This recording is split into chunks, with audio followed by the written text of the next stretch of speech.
Hi guys, so today we're going to be having a look at how to actually complete your research tables. A lot of this video is just examples, so I will let you know when is the best time to pause the video and just read the examples and get an idea of what's happening. So each source that you take information from should be completed in one of these tables here. If you've got an electronic copy of this, you should be right to just copy and paste it so you have a number of them. Otherwise, I will be photocopying paper copies for those of you doing this by hand. At the top you'll need to put the focus question number or write out the focus question and then write whether it's a primary or secondary source. If you're watching something like a documentary, it might be a little bit of both depending on what you're doing. You'll then need the citation or the reference, either using the word citation or bibliography ideas, and please include page numbers if you're using a book.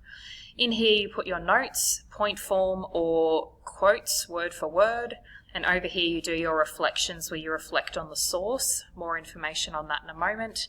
Down here you do your evaluations. You don't need to do all of these for each source. About 3 per source is fine, but we'll go into that in more detail later. And then down here at the end of each focus question you need to reflect on your research as well. So firstly, in the reflection column, you sum up the evidence in your own words and note any key ideas that answer your focus question.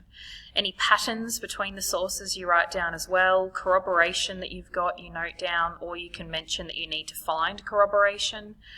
It might include things like wanting to find a primary source or finding a less biased source or a source that gives another perspective. It might be longer or shorter depending on the length of the source. So here's some examples. This is a source from Aristotle. Over here we've got the reflection on it. This is a primary source, and down here is a secondary source. So just pause the video here and have a read of that.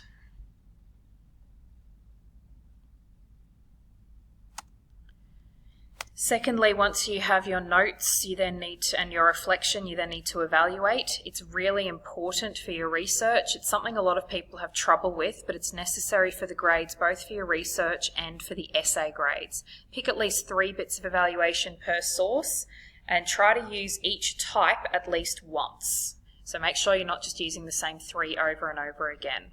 So for relevance, you're looking at how does it answer your question and your hypothesis. For reliability and accuracy, you're looking at how trustworthy it is. This might include who the author is, the education they had, the type of source it was. Does the source have a bibliography at the back which shows that it's been well researched? Is it supported by primary sources? All of those sorts of things. Representativeness, whose wider viewpoint does this represent? Is it the wider historical community? Is it perhaps Athenian males? Is it only their personal viewpoint, or would others agree with it as well? Perspective is just about who wrote it and what we know about them. Are they trustworthy? Whose viewpoint do they have? That sort of thing. Motives is why did they create the source, and then does it make it trustworthy? For values, we're looking at what's important to them.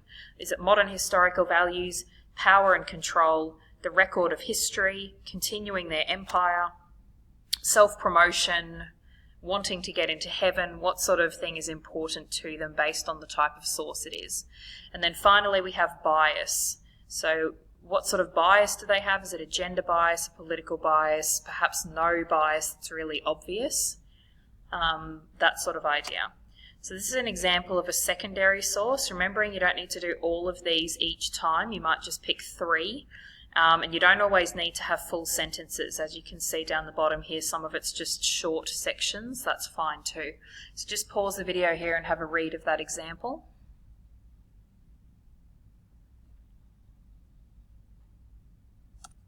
This is another example, this time for a primary source. Again, you don't necessarily need full sentences, and you would pick maybe 3 for each source. So again, pause the video and have a read of this one.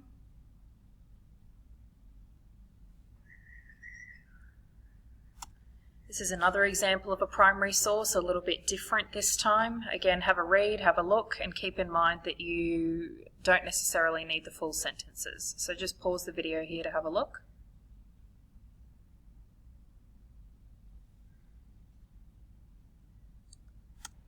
Okay, once you're certain that you've answered each focus question, you have you've done a lot of research, you've got some good information, you've got a wide range of sources, and you've completed a table for each one, you need to do a paragraph that reflects on the direction and emphasis of your research. Within that paragraph, you'll be answering a number of questions, such as did you fully answer the question and the sub-questions, and if you couldn't, why not? Does the research support your hypothesis? How does it do that? And then any alterations you need to make to your hypothesis. Remember, you should be trying to alter your hypothesis at least once based on what you are researching, and if you say that you'll alter it, make sure you put that into your revised hypothesis up the top of your research diary. So this is an example of what one of these might look like. Again, in a moment, just pause the video and have a read of it.